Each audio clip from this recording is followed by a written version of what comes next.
When you're starting a company, there's so many things that you have to be doing. Entrepreneurs and startups are dealing with that on a every hour basis, not an everyday basis. What is something that people who are just getting started, what can they do to get some things, some core values, a mission statement, while at the same time just trying to hustle and keep the lights on? Step back. Okay, if this idea has a business purpose, if it is successful, what is the big picture?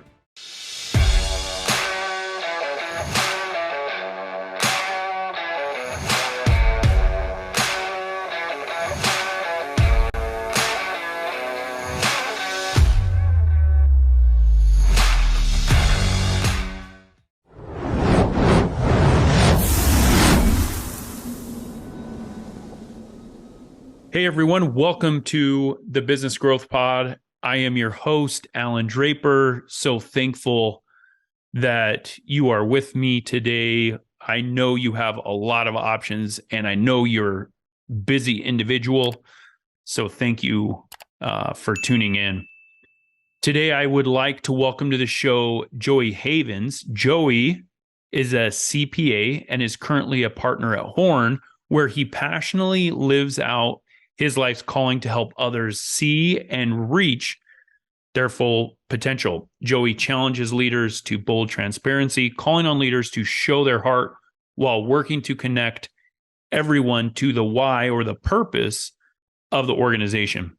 His new book is titled Leading with Significance: How to Create a Magnetic People-First Culture.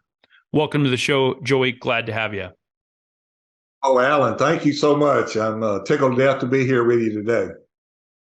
So, what's interesting is, I'm an entrepreneur. Over the years, I've started probably 15 companies on my own, and I currently own 29 companies. A lot of them I did not start. I came in a little later. But when I started our first company, which was a pest control company, I had this concept of what a company culture was. But to be honest with you, it fell by the wayside a little bit. And it's simply because when you're starting a company, there's so many things that you have to be doing. And we started from scratch. And I actually moved from Phoenix to Detroit to start the company. So I had to learn that market as well.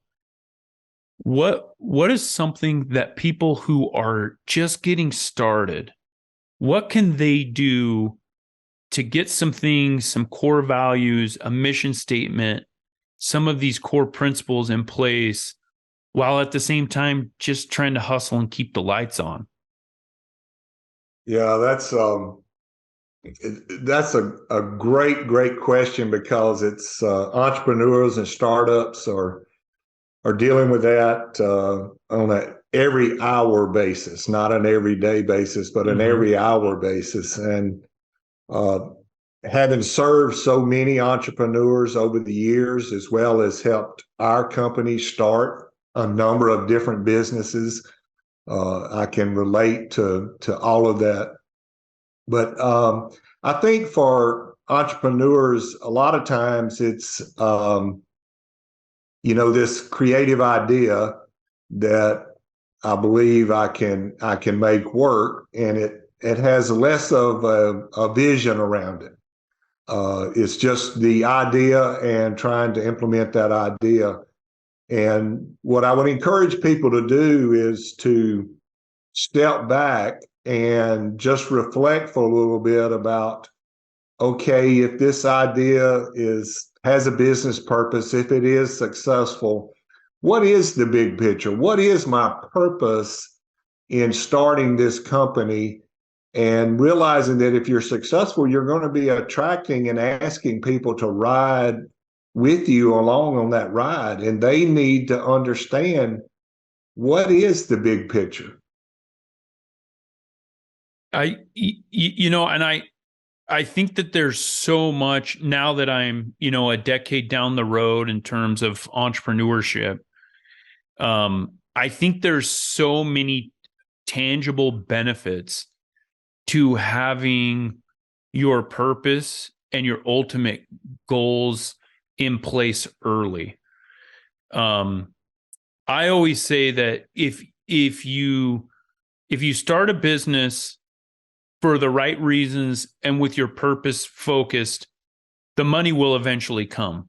But if you start a business just to make money and you don't have those core tenets, the purpose may not come, right? And a lot of people do that, Joey. A lot of people, they, and even me to some degree, where it's like, no, we're going to get to that. We're going to talk about that stuff, years down the road once we have enough money. And it's difficult to get there. But I think, some of the most successful companies that operate at the highest levels, they've figured this out, that when I lead with my purpose, and I'm a huge Simon Sinek fan, and I think there's a lot that goes into that, right? Starting with why, his viral YouTube, the Golden Circle and things like that. But there are so many tangible benefits. For example, one of my companies, we tell people to review our core values in the initial screening call before their first interview. And that first interview, what we're really trying to do, we're not necessarily trying to match up their experience with what we need.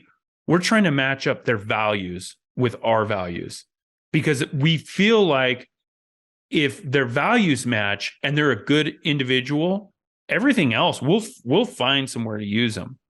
Have you noticed that in your vast experience? Have you noticed that there are actual real life, tangible, and even financial benefits for a company to have their culture and their purpose in place as they're growing it?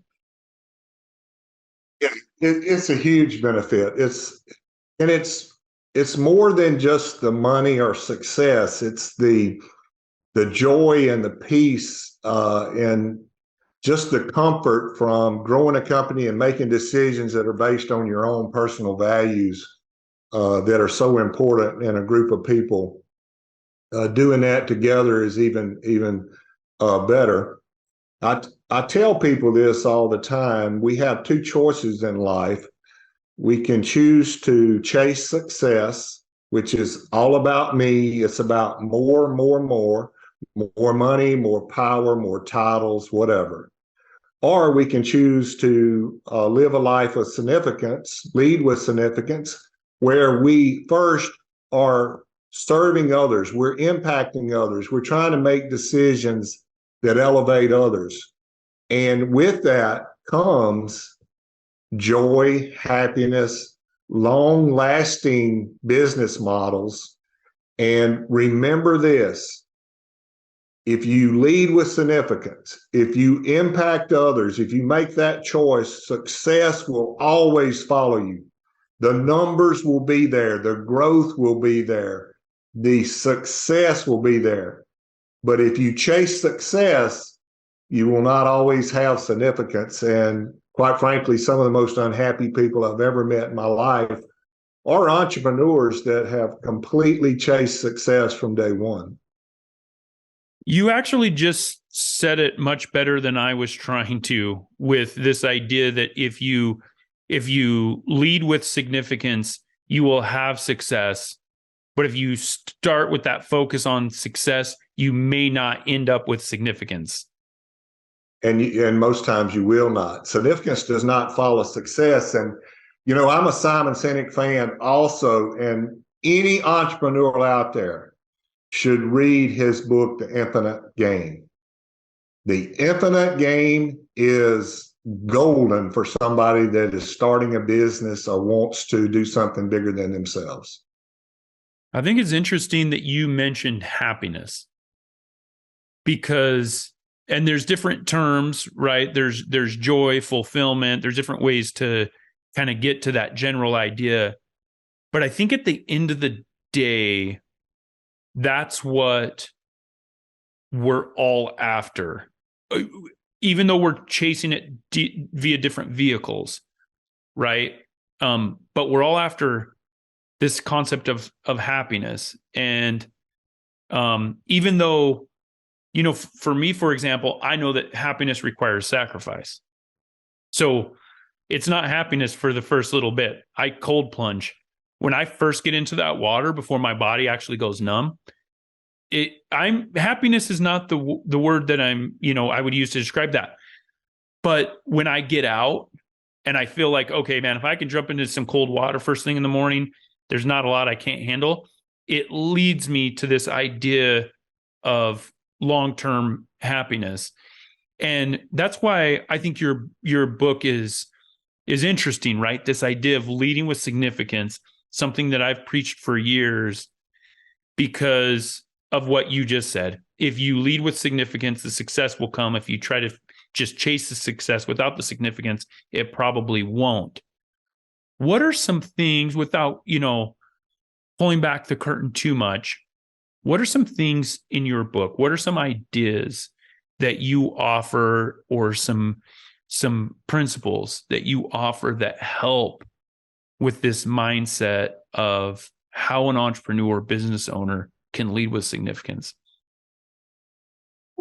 Let me say this. I'm an open book. I've got, no secrets, and there's no rocket science in my book. It is about people and the emotions that are involved in business and making decisions around that. So, some of the things that I really stress is that if you're serious about having a business that is more than trying to be a money machine, and again, I believe this, that if you invest in people, there'll be more than enough profits there, more than enough profits to go around. But the point is, the first thing that you have to do is you have to be intentional. You have to quit talking about it and do things. So one of the things that when I sign a book for somebody, one of the things I write in there is be intentional, be bold. You have to act on faith, because there's not going to be a direct line from making the right people decisions to the bottom line the first day. It's not going to be a direct line to exponential growth. But let me tell you something. If you grow a team of people that have a strong sense of belonging, they will run through the wall, and you will have exponential growth, and you will have profitability. I think a lot of, especially early business owners, you mentioned the importance of good people. I think a lot of early business owners, and even some that are progressed in their career, they try to cut corners when it comes to offerings to good people. And I've struggled with this.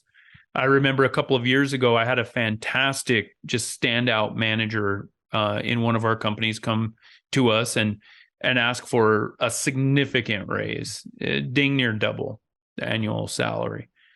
And we fought it. And I'm not going to say that that's appropriate in all circumstances.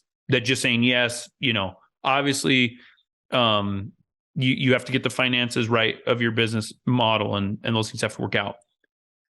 But you also have to go through this analysis of what is the replacement cost. And early in my career, Joey, I used to think that, I'll just find someone better. I talk a lot about how, the grass is greener for a lot of employees, but it works for the owners, the people managing the business too. They think, okay, this person's worked here a year. I thought they were going to be ABC, and they have these deficiencies or whatever. And we feel like we're going to be easy, find a way to replace them very easily.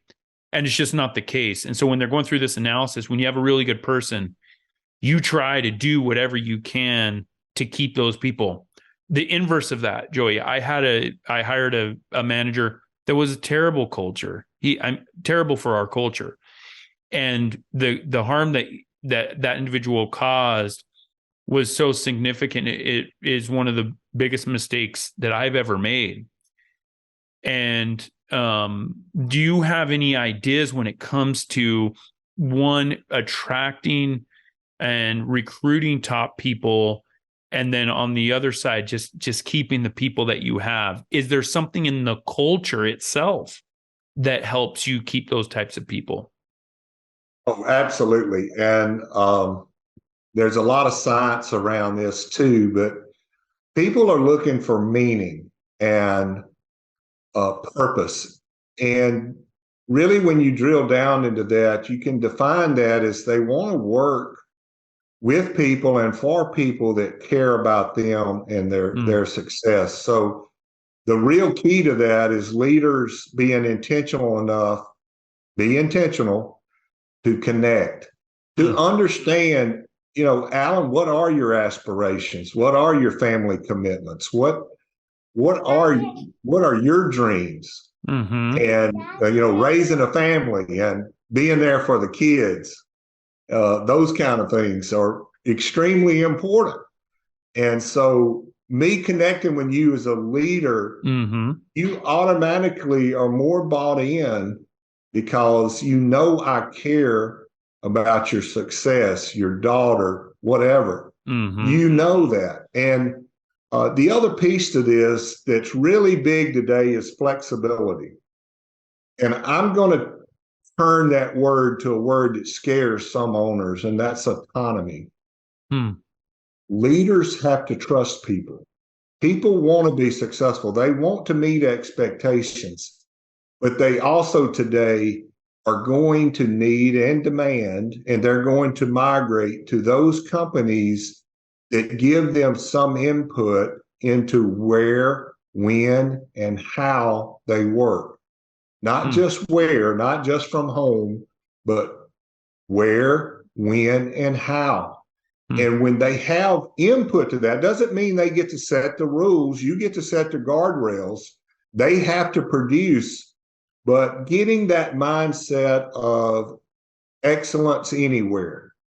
In other words, our company can succeed and be excellent anywhere. Sure, there's jobs and roles where people have to be there at certain hours and in place, but there are ways to flex around that and to give them more input into whether they have elder care or young kindergarten graduation, whatever it is. Flexibility is number one. Once a leader connects, then it's all about flexibility. I read this study that they did in England about this idea of flexibility, and they found that like top level, highly qualified, just great personnel, they're willing to be paid less for more flexibility, for more control over when, where, how they work.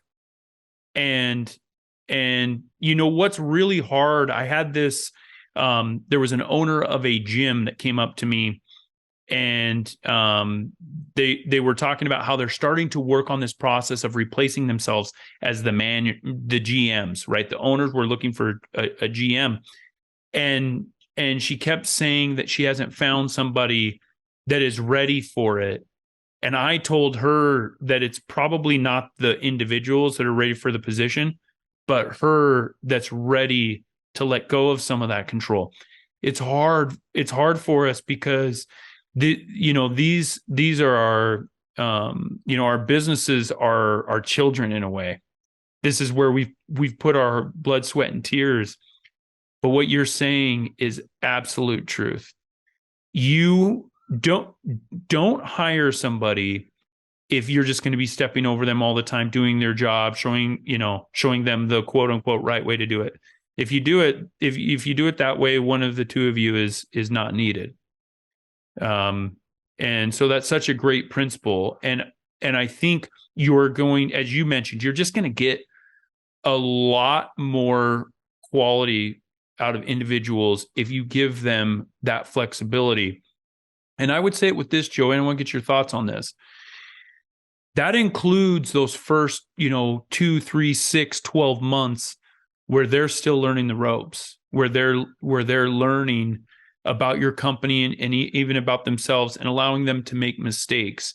Would you agree with that, where you still need to give them that autonomy?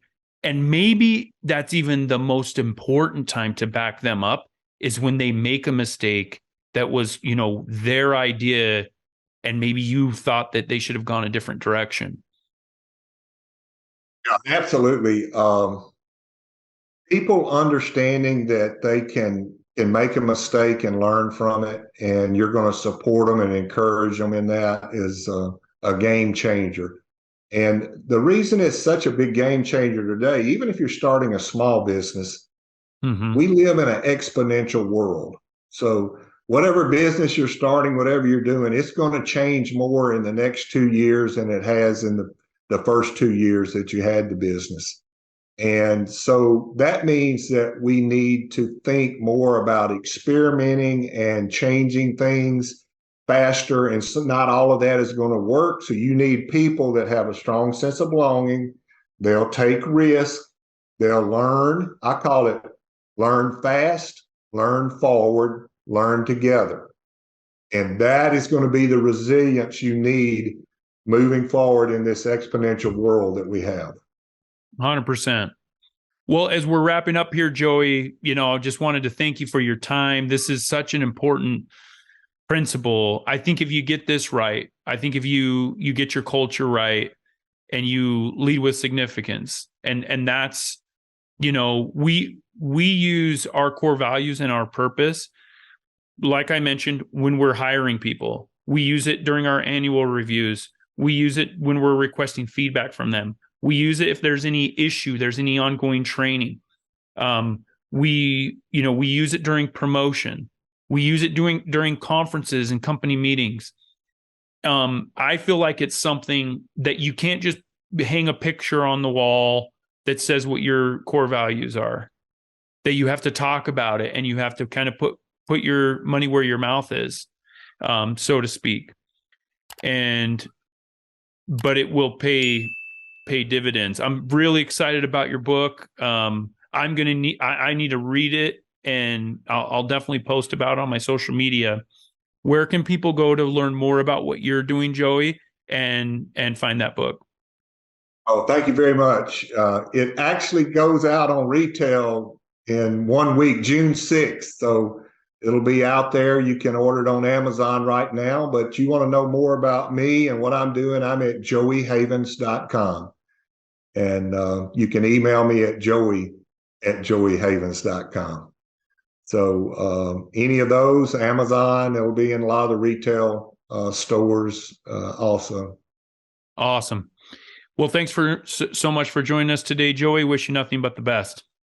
My pleasure, Allan. Thank you so much. All right. Thank you. If you have enjoyed today's podcast, please leave us a rating. And for daily inspiration and business tips, follow Allan on Instagram. Until next time, remember, we build the future one entrepreneur at a time.